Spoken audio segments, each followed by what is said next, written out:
Salmo de hoje fala sobre a bondade de Deus. E de alguma forma a gente ainda não tinha passado por um salmo que toca tão profundamente na bondade e na misericórdia de Deus como esse. Mas como eu estava dizendo, antes da gente mergulhar no texto bíblico, eu quero trazer uma reflexão inicial muito breve e que é fruto de uma leitura que eu tenho feito atualmente, de um livro do Tony Heinck, que se chama 12 maneiras como o seu celular está transformando você. 12 maneiras como o seu celular está transformando você. Se você, assim como eu, passa boa parte do seu tempo, boa parte do seu dia envolvido com esse aparelho e com todas as suas funcionalidades, eu recomendo fortemente que você leia esse livro. E logo no primeiro capítulo, o Heinck aborda um problema, que é justamente o problema que eu queria trazer como ponto de partida para a nossa reflexão, que é a questão da distração. Imagine quão distraído você não está depois de todas essas interrupções. Pois eu já tinha pensado em falar um pouco sobre isso e o contexto só deixou mais adequado.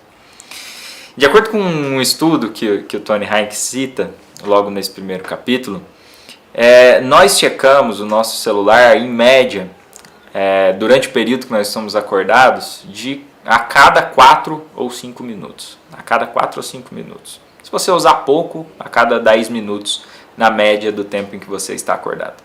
Significa que você vai ser tentado a olhar para o seu celular pelo menos umas 8 a 10 vezes durante o período dessa pregação. Então, foco aí porque a tentação vai vir. As distrações em si, e ele argumenta isso, não são um problema que não surgiram com os smartphones ou com as redes sociais. As distrações fazem parte da vida e até naturalmente. Se você tem um filho pequeno, você sabe bem o que é isso quando você está tentando trabalhar em casa com algumas crianças à sua volta. Então, as distrações fazem parte da vida. O problema é quando viver distraído, presta atenção nisso, o problema é quando viver distraído torna-se um hábito e expõe desvios mais profundos do nosso coração. Quando viver distraído torna-se um hábito e expõe alguns desvios mais profundos do nosso coração. Um pouco adiante no capítulo, ele apresenta a sua tese central. O ponto do Heinck quanto mais distraídos nós estamos digitalmente, mais espiritualmente deslocados nos tornamos. Quanto mais distraídos nós estamos espiritualmente, digitalmente, mais espiritualmente deslocado nos tornamos. E aí ele ilustra essa tese com uma pergunta feita em redes sociais ao pastor Tim Keller. Uma determinada pessoa perguntou ao Keller, por que você acha que os jovens adultos cristãos lutam mais profundamente em ter Deus como uma realidade presente, uma realidade pessoal nas suas vidas? Por que você acha que a gente tem tanta dificuldade em ver Deus assim, como uma realidade pessoal e presente? Ao que o Keller respondeu, barulho e distração. É mais fácil twittar do que orar. Barulho e distração. É mais fácil twittar do que orar. E ele respondeu isso nada menos do que no próprio Twitter. Mas o que o Heinck e o Keller estão nos dizendo aqui? E eu quero que você preste muita atenção nisso.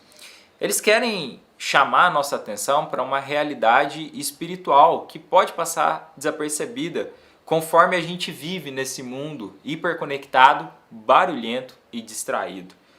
As distrações desse mundo virtual, elas têm impactado a nossa saúde emocional e existem inúmeros estudos falando sobre isso, mas elas também podem desviar o nosso olhar daquilo que é eterno e que nem sempre é alcançado sem disciplina e sem discernimento bíblico. Então, o Salmo de hoje, ele nos conduzirá ao mundo da oração e especificamente ao mundo da observação. Uma observação que exige profunda atenção ao que Deus está fazendo à nossa volta. O Salmo de hoje vai fazer esse movimento, gente, e a gente precisa ouvir a mensagem dele. Ele vai nos conduzir ao mundo da oração, mas também ao mundo da observação, ao mundo da percepção do que está acontecendo. E isso exige atenção, isso exige discernimento, isso exige foco. O que eu estou tentando dizer, em outras palavras, é que a falta de ação de graças, e o Salmo de hoje vai falar sobre ações de graças, O que eu estou querendo dizer é que a falta de ações de graças em nossas vidas não necessariamente é fruto de um coração ingrato. Pode ser fruto de um olhar distraído. Guarda essa tese no seu coração. A falta de ações de graças ou a falta da percepção da bondade de Deus não necessariamente brota de um coração ingrato. Pode ser simplesmente resultado de um olhar distraído. E a minha preocupação é que esse mundo barulhento e distraído que a gente vive esteja nos impedindo ou atrapalhando de perceber a bondade e a misericórdia de Deus manifestando-se à nossa volta. Perceber a ação de Deus exige atenção e discernimento espiritual. Perceber a ação de Deus exige atenção e discernimento espiritual. E o mundo virtual não colabora com isso. E de alguma forma, me parece que ele está nos tirando isso dia após dia. Afinal, como o Keller apontou, é mais fácil tuitar do que orar. O que ele está querendo dizer? Ele está querendo dizer o seguinte: oração dá trabalho. Ouvir a resposta de Deus exige paciência, exige espera, muitas vezes demora. E é por isso que é mais fácil desabafar nas redes sociais do que ir a Deus em oração. Na rede social os efeitos são imediatos. Em segundos você tem curtidas, comentários, pessoas dizendo: me identifico com você, não gostei do que você falou. Na oração os efeitos são muitas vezes demorados. Exige paciência, exige quietude, exige esperar Deus responder. E o problema é que trocar a vida de oração por essa vida de distração em redes sociais, isso tem nos levado para cada vez mais distantes de Deus. Bom, sem mais delongas então, a gente já teve as nossas interrupções, vamos ler o Salmo de hoje. Salmo 65. Convido você a abrir a sua Bíblia no Salmo 65.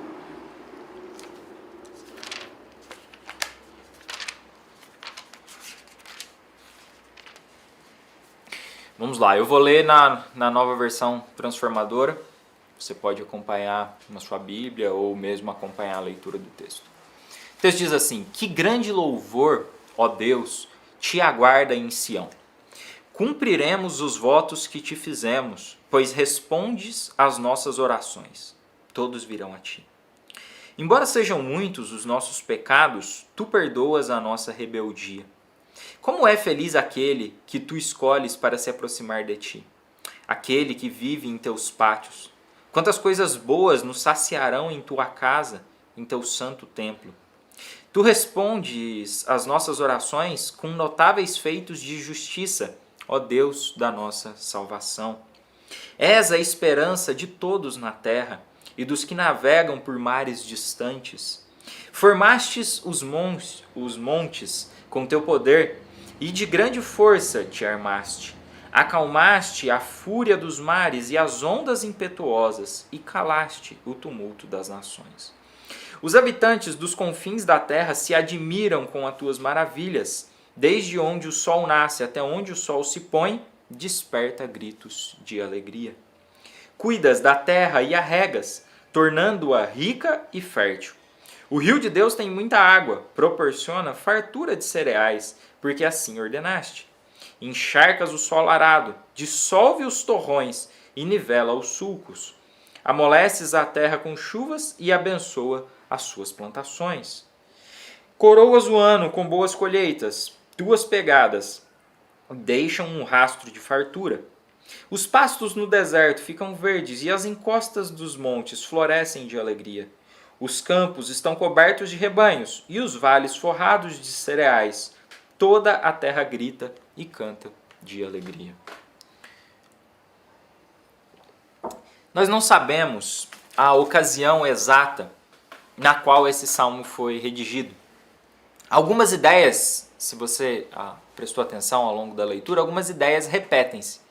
Como, por exemplo, a resposta de Deus às orações do seu povo, isso aparece no versículo 2 e no versículo 5, e o louvor ao Senhor vindo de Sião ou até dos confins da terra. A gente vê isso nos versículos 1, 8 e 13. E, de uma forma natural, o Salmo divide-se em 3 partes. Versículos 1 ao 4, versículos 5 a 8, versos 9 ao 13. Na primeira parte, 1 ao 4, o salmista olha para o templo e para a relação do povo de Deus com o Senhor. Na segunda, do 5 ao 8, o salmista tem em vista os grandes feitos de Deus e a sua relação com toda a humanidade. Então, na parte final, ele observa cuidadosamente o cuidado permanente de Deus com a sua criação, provendo boas colheitas e o sustento. Então, vamos olhar esse salmo a partir da sua estrutura e tentar compreender quais são as principais lições do texto para nós. Primeira lição que aparece justamente dos versos 1 ao 4 é que Deus perdoa a nossa rebeldia e ouve as nossas orações. Deus perdoa a nossa rebeldia e ouve as nossas orações. O salmo começa com uma nota de louvor a Deus. Afinal, Ele é o Deus que responde às nossas orações, versículo 2, que perdoa a nossa rebeldia, versículo 3, e que nos escolhe para vivermos na sua presença, versículo 4. O fato da gente não saber o contexto exato do salmo torna-o ainda mais especial para a gente. Porque, notem, não é que Deus ouviu uma das orações do seu povo. O fato é que Deus ouve e responde às orações do seu povo. É muito significativa a forma como o salmo coloca. Então a gente não conhece o contexto, a gente não sabe de que oração o salmista está falando. Então muito provavelmente o que ele está dizendo é: Deus responde às orações do seu povo. Não é que Deus respondeu uma oração, duas orações, Deus responde às orações do seu povo. A seu tempo, à sua maneira, mas ele responde. E comentando esse texto e falando um pouco a respeito desse trecho especificamente, o Calvino diz no seu comentário aos Salmos: pudéssemos pelo menos imprimir isso em nossas mentes, de que é algo peculiar a Deus e inseparável dele ouvir as nossas orações, seríamos fortalecidos com inabalável confiança. Jamais poderá faltar-lhe o poder que nos provê socorro, de sorte que nada pode obstruir o nosso caminho daquele bem-sucedido resultado das nossas súplicas. Eu gosto muito desse trechinho inicial que ele diz: pudéssemos pelo menos imprimir isso em nossas mentes. Do que ele está falando? Do fato de que Deus responde às nossas orações. Pudéssemos imprimir isso em nossas mentes, seríamos fortalecidos com inabalável confiança. Isso é maravilhoso, gente. Isso precisa fortalecer a nossa fé. A gente vive imerso, sim, nesse tempo de imediatismo, na era das mensagens instantâneas, das respostas rápidas. Ai daquele sujeito que lê a sua mensagem, o aplicativo acusa que ele leu e ele não responde. Isso muitas vezes abala relacionamentos antigos e relacionamentos profundos.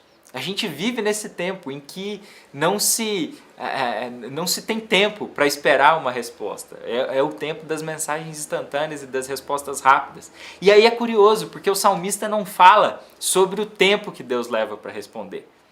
Mas ele louva a Deus porque ele é o Deus que responde.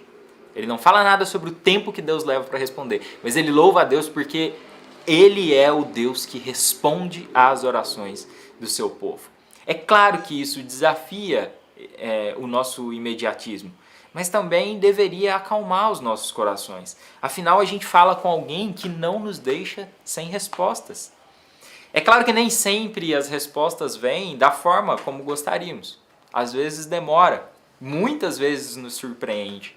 E eu lembro de uma frase famosa do Lewis a esse respeito, quando ele questiona: se Deus tivesse atendido a todas as orações tolas que eu fiz na vida, onde eu estaria agora? Sempre que eu lembro dessa questão do Lewis, essa pergunta dele, eu me paro, eu me pego questionando: nossa, onde estaria eu agora se Deus tivesse respondido ou aceitado, atendido todas as orações tolas que eu fiz na vida? Mas se por um lado eu fico abismado com quão tolo eu sou, eu também fico perplexo de ver como Deus foi bom, como Ele foi misericordioso nas suas respostas. Quantos pedidos errados eu fiz, mas como Deus foi paciente e gracioso comigo, a ponto de não agir segundo os meus próprios desejos, mas em todos esses casos, em todas essas circunstâncias, não faltou resposta, não faltou direcionamento. No seu tempo, da sua forma, mas não faltou a direção necessária. A questão para a gente aqui é: o que perturba o seu coração hoje? O que tem te tirado o sono? O que te tira a paz? O que parece completamente nebuloso e sem sentido na sua vida? O meu desafio para você aqui hoje, eu acredito que esse é o desafio do texto, coloque isso diante de Deus. Não tenha receio. Deus responde às nossas orações, até as mais tolas, com um não cheio de graça. Não lhe falta poder para agir, assim como não falta a ele amor pelo seu povo. E é justamente esse link que o salmista faz entre os versículos 2 e 3. Deus responde às orações do seu povo, mas ele faz isso com amor, porque ele ama o seu povo, ele perdoa a rebeldia do seu povo, ele escolhe um povo para estar junto de si. A questão aqui que o salmista está se fazendo é que Deus é esse que responde à oração de rebeldes, que Deus é esse que escolhe pecadores para viver na sua presença.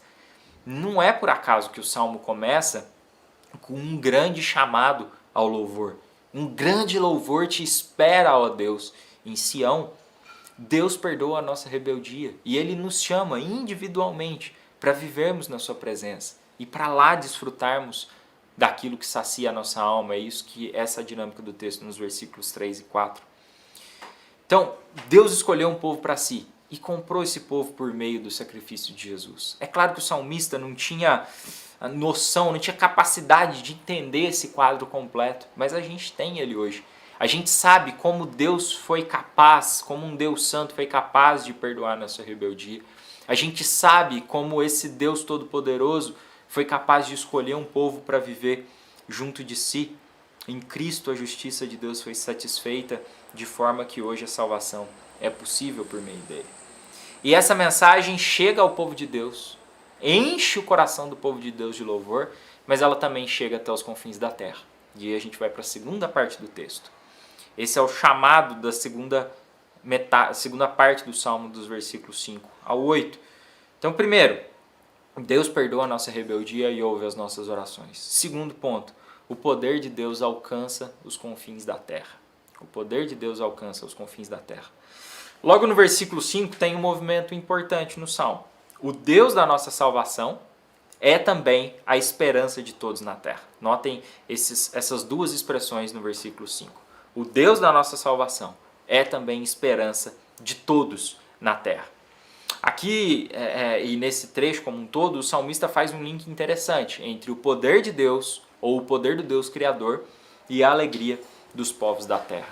Muitas vezes a gente pensa na ação missionária da igreja, começando no Novo Testamento, né, especificamente no livro de Atos. Passamos o ano passado todo falando sobre isso, um só coração, uma só missão, e fizemos essa reflexão a partir do livro de Atos dos Apóstolos. Mas uma leitura um pouco mais atenta das Escrituras demonstra que o desejo de Deus de alcançar toda a terra não começou em Atos. O desejo de Deus de alcançar toda a terra parte do próprio Deus e pode ser retomado até a criação. O seu desejo é que todos na terra admirem as suas maravilhas e alegrem-se nele. É o que diz o versículo 8 do Salmo. Então, isso é algo que a gente não pode perder de vista. A glória de Deus estende-se até os confins da terra. A glória de Deus estende-se até os confins da terra. Ou como disse Abacuque, no capítulo 2, versículo 14, assim como as águas enchem o mar, a terra se encherá do conhecimento da glória do Senhor. Esse deve ser o ímpeto missionário da igreja. Anunciar entre as nações quem é esse Deus grande que criou todas as coisas com o seu poder. Anunciar quem é esse Deus que perdoa rebeldes. Anunciar quem é esse Deus que acalma a fúria do mar e acalma o tumulto entre as nações, como diz o versículo 7. A esse respeito, tem um livro que eu gosto muito, eu já citei na fonte numa outra ocasião, um livro chama-se Alegrem-se os Povos, do John Piper, e ele diz o seguinte, logo no início do livro: a adoração é o combustível e a meta das missões.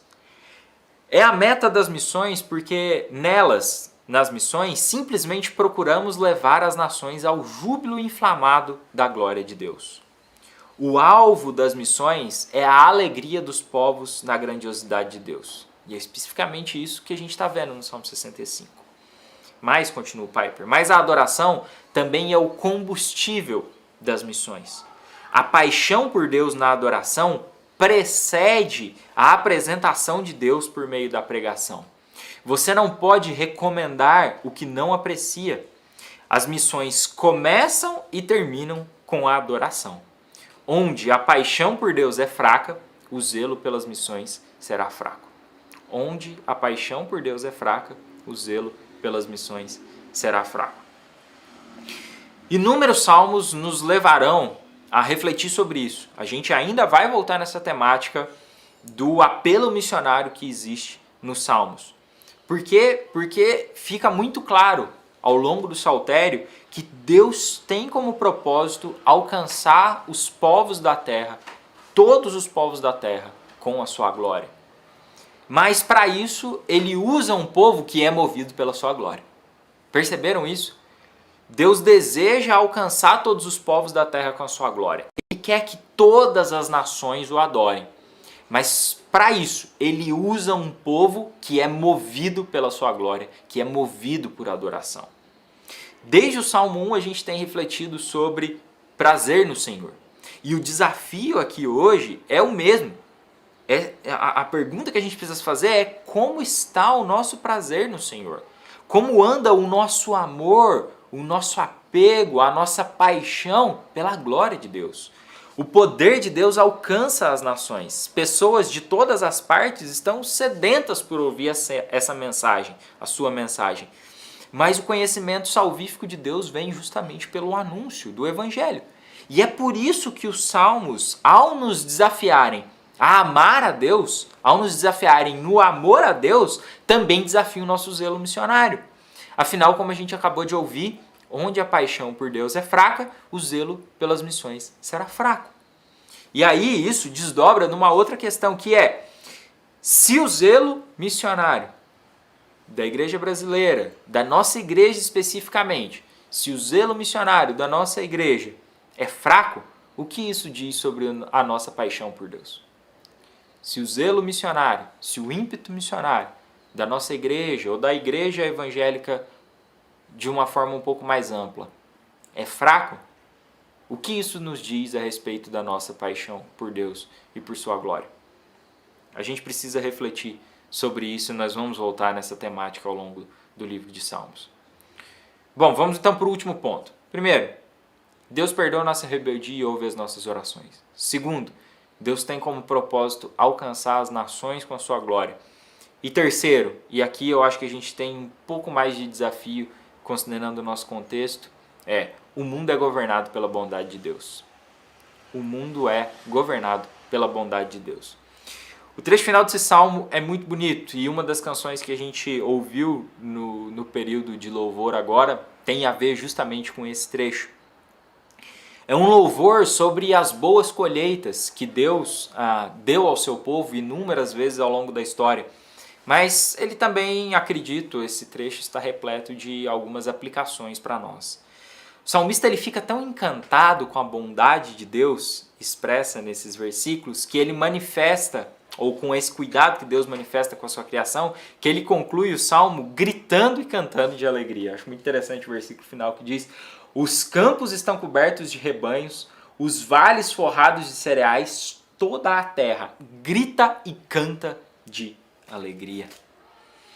E eu refleti muito sobre esse salmo nos últimos dias, porque eu fiquei me perguntando como seria possível falar da bondade de Deus num tempo como o nosso. Como falar da bondade e do cuidado de Deus num tempo como esse que nós temos vivido? Um tempo de lamento, um tempo de pranto, um tempo de muitas perdas, um tempo em que os salmos de lamento falam muito conosco. Até os salmos imprecatórios falam conosco. Mas como passar por um texto, por um salmo que fala a respeito da bondade de Deus nesse tempo? E acho que é aí que entra justamente a riqueza do texto bíblico. O saltério ele não é composto apenas de lamento ou de sofrimento. Ele também nos leva a observar a bondade de Deus, de forma a nos desafiar a descansar nessa bondade, a descansar nesse cuidado. E é nesse ponto especificamente que as distrações se tornam especialmente perigosas. É nesse ponto que as distrações se tornam especialmente perigosas. Porque quem anda distraído não enxerga um palmo à frente. Quem anda distraído não consegue ver a bondade de Deus. Quem anda distraído não consegue ver a graça de Deus manifestando-se à sua volta. Ou, como disse o Tony Hayek, quanto mais distraídos nós estamos digitalmente, mais espiritualmente deslocados nos tornamos. E eu confesso que ao ler esse salmo, eu me peguei distraído. Eu me peguei distraído em relação ao que Deus tem feito à nossa volta. De novo, gente, o cenário é horrível. O cenário que temos vivido é deprimente. Ninguém aguenta mais essa pandemia. E isso é um lado da história. O fato é assustador convivermos com esse número de mortes diárias no nosso país. Então sim, a gente precisa lamentar isso. Sim, o momento é de chorar com os que choram. Mas talvez nessa manhã, e eu falo isso com muito cuidado, talvez nessa manhã Deus queira chamar a nossa atenção para outras coisas que não apenas o lamento. Deus tem nos chamado a lamentar. Deus tem nos ensinado a lamentar conforme nós caminhamos pelo Salmo. Mas eu acho que nessa manhã Deus quer nos lembrar de que Ele é bom, Ele cuida de nós e Ele continua cuidando de nós, mesmo nesses dias difíceis. Eu vou dar uma ilustração inicial. No século XIV, a peste bubônica assolou a Europa. Os números, obviamente, não são precisos, mas estima-se que mais de 100 milhões de pessoas tenham morrido em decorrência da peste. Isso equivale a 1/3 da população europeia à época. 100 milhões de pessoas, equivalente a 1/3 da população europeia à época. Isso no século XIV. Agora, no início do século XX, 1918, o mundo passou por uma outra pandemia, a febre espanhola, ou a gripe espanhola. Também há dúvidas sobre os números, mas é possível que em torno de 50 milhões de pessoas tenham morrido em virtude do vírus, o que à época representou em torno de 3% da população mundial. 1/3 da população europeia morreu em virtude da peste bubônica no século XIV, 3% da população mundial morreu no início do século XIX, no início do século XX, pouco mais de 100 anos, por conta da gripe espanhola. Bom, até o momento, 3 milhões de pessoas morreram no mundo em decorrência da Covid-19. Isso representa menos de 0,05% da população mundial. A gente não sabe o que acontecerá, mas é possível, e eu espero que isso de fato se concretize, que os números fiquem bem abaixo da gripe espanhola e certamente muito abaixo do que foi a peste bubônica no século XIV, tanto em números absolutos quanto em termos proporcionais. Por que eu estou dizendo isso? De novo, não é para relativizar a gravidade do momento. Definitivamente não é isso. E vocês me conhecem a ponto de saber que não é isso que eu quero fazer. Mas o que eu quero chamar a sua atenção é que apesar de todos os nossos percalços e de toda a dificuldade para enfrentar essa pandemia, a gente precisa reconhecer o próprio avanço da humanidade em lidar com a peste. E aí eu me questiono, não seria isso uma manifestação do cuidado de Deus por nós? Não seria isso uma manifestação presente do cuidado de Deus por nós? Ontem mesmo nós ultrapassamos a marca de 1 bilhão de doses de vacinas aplicadas ao redor do mundo. Vacinas que foram desenvolvidas em tempo recorde. E aí, quantas vidas já foram poupadas por conta disso? Quantas vidas serão poupadas em virtude das vacinas? Quantas vidas foram poupadas simplesmente porque nós crescemos em termos de estrutura hospitalar, de equipamentos médicos, respiradores, UTIs? Quantas vidas não foram poupadas porque alguém desenvolveu uma máscara que filtra 95% das impurezas do ar que eu respiro? Pensando em tudo isso, eu leio novamente o versículo 9 que diz: cuidas da terra e a regas, tornando-a rica e fértil. O rio de Deus tem muita água, proporciona fartura de cereais, porque assim ordenaste. Gente, Deus sustenta a criação. Mas Ele não apenas sustenta a criação, Ele também cuida de nós. E Ele faz isso por meio da inteligência que Ele deu à humanidade para desenvolver métodos de tratamento, para desenvolver vacinas, para desenvolver máscaras. Ele usa a vida de médicos, enfermeiros, cientistas, sanitaristas. Será que a gente é capaz de ver o cuidado de Deus nesse tempo de pandemia, usando dessas circunstâncias para poupar muitas e muitas vidas? De novo, é claro que muitas outras vidas poderiam ter sido poupadas se tivéssemos administrado melhor a crise, se tivéssemos tomado mais cuidado, se tivéssemos feito isso ou aquilo. Mas o meu ponto hoje é: vamos, por um momento, desarmar o nosso coração e tentar perceber que Deus continua cuidando de nós. Deus continua agindo no mundo. Mas, de novo, perceber a ação de Deus exige atenção, exige discernimento e exige oração. Perceber a ação de Deus exige atenção, discernimento e oração. A pergunta é: onde Deus está agindo à nossa volta? Será que a gente consegue ver? Ou será que a gente anda tão distraído, olhando para os nossos celulares, envoltos na mais nova polêmica, que a gente não consegue ver cuidado de Deus em lugar nenhum? Eu lembro que há muitos anos, deve ter uns 15 anos mais ou menos, quando os tocadores de MP3 se popularizaram, um dia eu estava andando com o meu avô pelas ruas de Guaxupé, e meu avô sempre foi muito observador das coisas e bastante crítico também com relação a muitas outras. Mas aí ele vira para mim e diz: Lucas, olha esse povo todo andando pela rua com esses fones enfiados no ouvido, não ouvem um passarinho cantando, não prestam atenção no que está acontecendo à sua volta, não ouvem mais nada ao redor. E meditando essa semana nesse texto sobre essa questão da distração, eu lembrei do que meu avô me disse há muitos anos. Eu lembrei do incômodo dele com os jovens, todos andando na rua com um fone metido no ouvido e não prestando atenção em mais nada. E é claro, se eu tirar o fone de ouvido andando hoje pelas ruas de São Paulo, provavelmente eu não vou ouvir passarinhos, mas eu vou ouvir barulho de carro, buzina, gente discutindo no trânsito. Apesar que ontem eu fiz esse experimento, eu saí para correr pelo bairro sem fones de ouvido e ainda dá para ouvir bem-te-vi cantando, ouvir sabiá cantando. Mas, gente, é claro, o ponto central aqui não é o fone de ouvido. O ponto central não é o uso do celular ou o uso de qualquer tecnologia.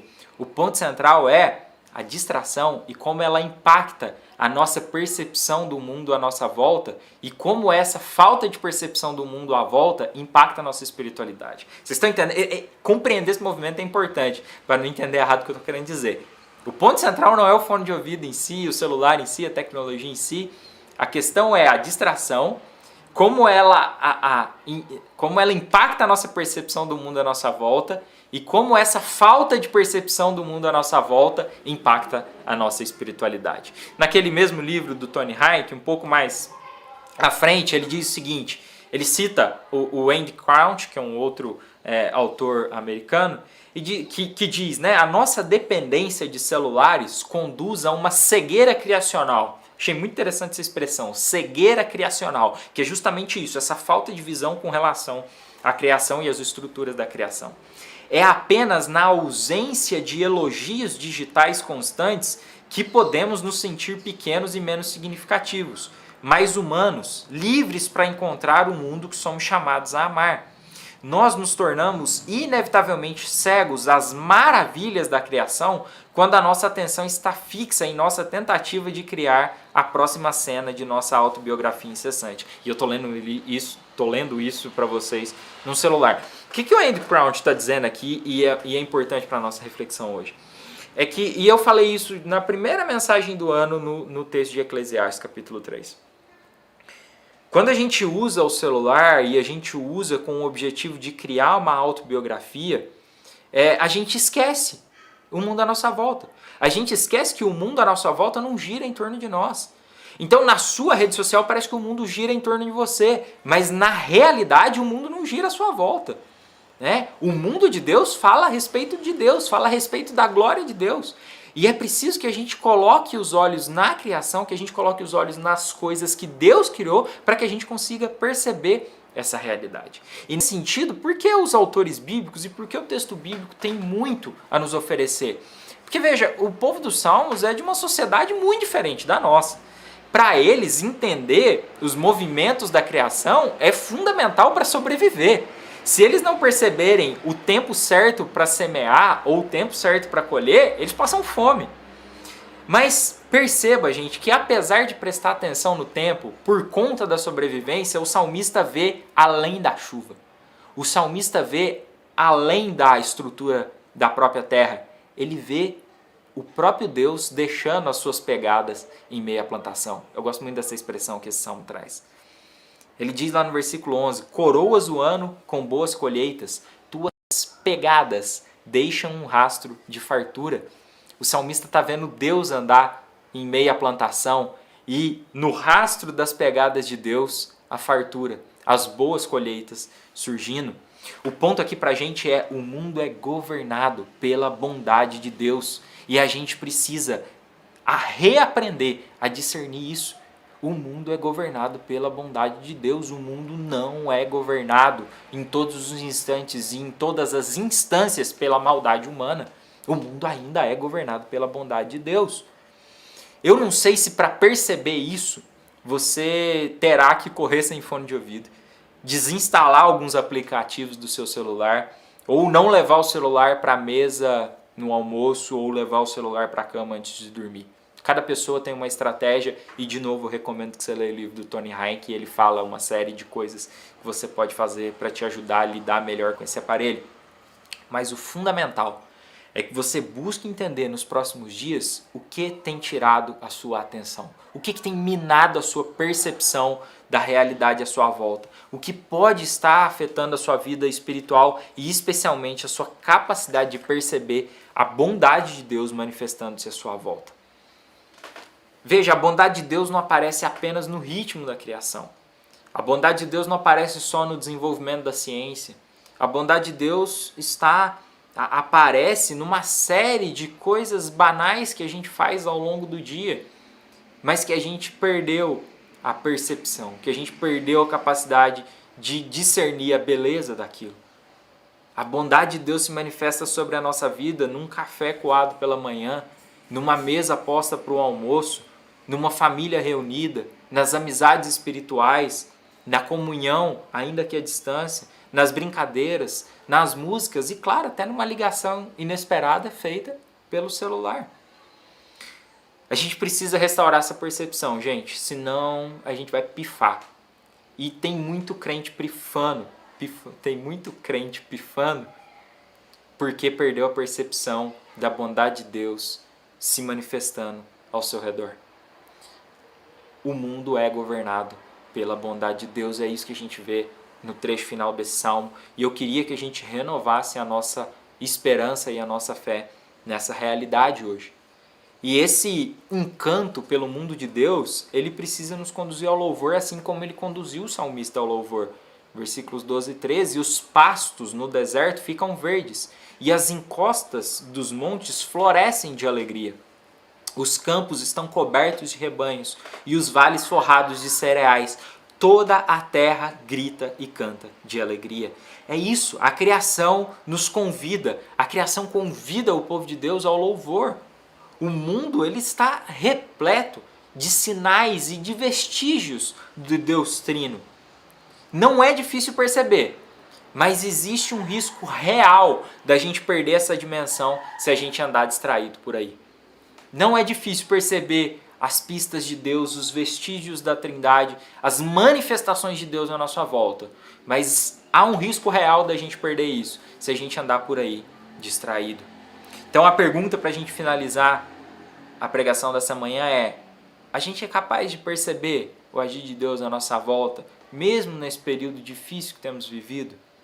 A gente consegue ver as suas pegadas em meio ao turbilhão de informações e distrações que nos assolam dia após dia, e ver essas pegadas e a fartura de colheita que vem após a passagem dele, isso nos conduz ao louvor e à alegria. É sobre isso que eu gostaria de orar com você agora. Vamos a Deus em oração. Deus, reconhecemos que estamos diante daquele que governa a terra com a sua bondade. Deus, é difícil para nós, na nossa condição caída e também nesse mundo distraído, muitas vezes para nós é difícil perceber isso. É difícil perceber a sua bondade. Nós não temos mais esse contato com a terra que o salmista tinha, nós não temos mais esse contato tão próximo da criação que o salmista tinha, a ponto de ver o Senhor caminhando em meio à colheita, caminhando em meio à plantação e trazendo muita fartura. Mas Deus, vimos alguns poucos exemplos nessa manhã que nos fazem respirar um pouco e dizer: Deus continua cuidando, a sua bondade continua se manifestando. Deus, a minha oração nessa manhã é para que nas próximas semanas o Senhor nos ensine, que a gente consiga reaprender a discernir a tua bondade em meio a toda a maldade humana, em meio a tudo de ruim que tem acontecido. O Senhor continua cuidando de nós, o Senhor continua sendo bom, o Senhor continua sendo misericordioso.